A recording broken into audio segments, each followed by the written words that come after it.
There you go, Sal. How you doing? Colorado News here. Sal Torres here with my other journalist, Randy Thurston, and we're here at the convention center.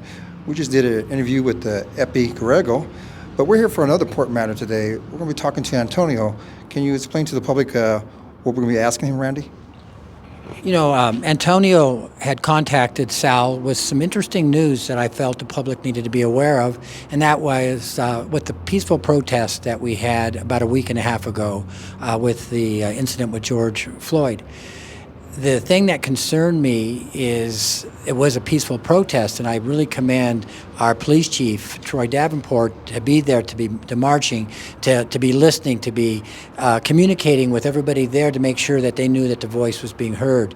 But what we were just told, and we'll hear from Antonio in his own words, is that there was some requirements of people to go down there, the type of clothing they had to wear, the type of behavior that they needed to behave in, and I'm concerned with that. I think the citizens need to be aware that as long as it's peaceful in a protest, as long as the intent is to have your voice heard, it all works out.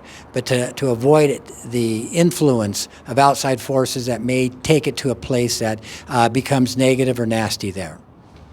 Very well put, Randy. And during our investigation, Colorado News, as investigative journalists, we found that to be true. And we also like to commend not just the chief of police and the participants, but the main organizers that we talked to were very professional. Their major concern is they want civilian oversight. And we did explain to them that when there's a police shooting, that particular agency doesn't involve themselves with that shooting of that investigation. The DA does that. Oddly enough, the public's aware now that Senator Garcia's bill will not address those issues with the protesters were talking about, civilian oversight. It will be up to the Attorney General. So regardless of what the politics are, I think the public's going to have to get a hold of their representatives. And in saying that, I want to leave it off and just go ahead and bring the person here today we're here to talk to. Antonio, can you please come on here? I'm going to hand this back to you, Mr. Thurston. Thank you. Thank you, sir. Okay, Antonio, thank you for joining us today, and thank you for reaching out to Sal with information that you felt the citizens of Pueblo needed to know. I'm going to hand you the microphone and just explain very briefly what some of those requirements were with people that were out there to protest. So, just the requirements that I heard were that they wanted you to wear baggy pants, they wanted you to wear black, and they wanted your face to be covered. Now, I heard that from a friend who is in a group that made the entire protest. They rallied it. They got people to go there. They shared it so everyone would go there. And per the group, they said, make sure you wear saggy pants, make sure you wear black, make sure your face is covered. Were these local people that were organizing this, or were there people from out of town that was part of the organization? Now, I do not know for certain, but I do believe that 90% of them were local.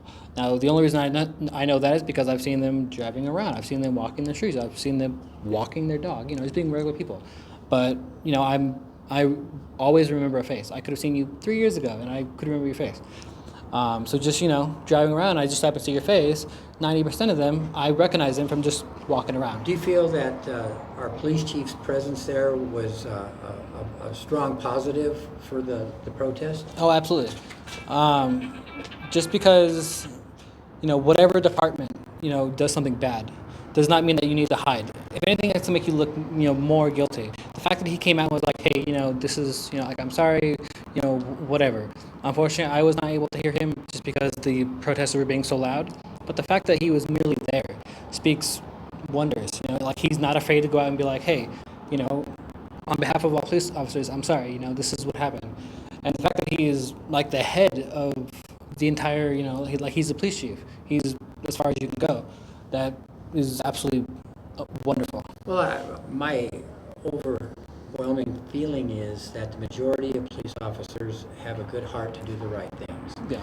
I think one of the lessons that will come out of this with, unfortunately, what happened to George Floyd is a good officer could witness something that's not ethical or not legal or something that's damaging, and they need to be able to be trained to step in and intervene. Yeah. And so I think that is something that will come out of this. What are some of the things that you would like to see our police force focus on?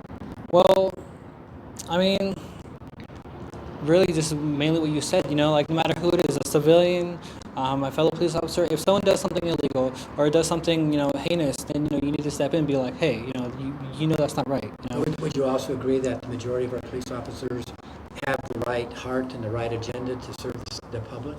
Yeah, I mean, 90% of, police officers, at least ones that I know, are great people. They go home, they love their family, they come to work, and they want to help the community. But just like everybody knows, a couple of bad apples can ruin the entire barrel. And unfortunately, that's what we witnessed. A couple of bad police officers ruined the image of police officers everywhere.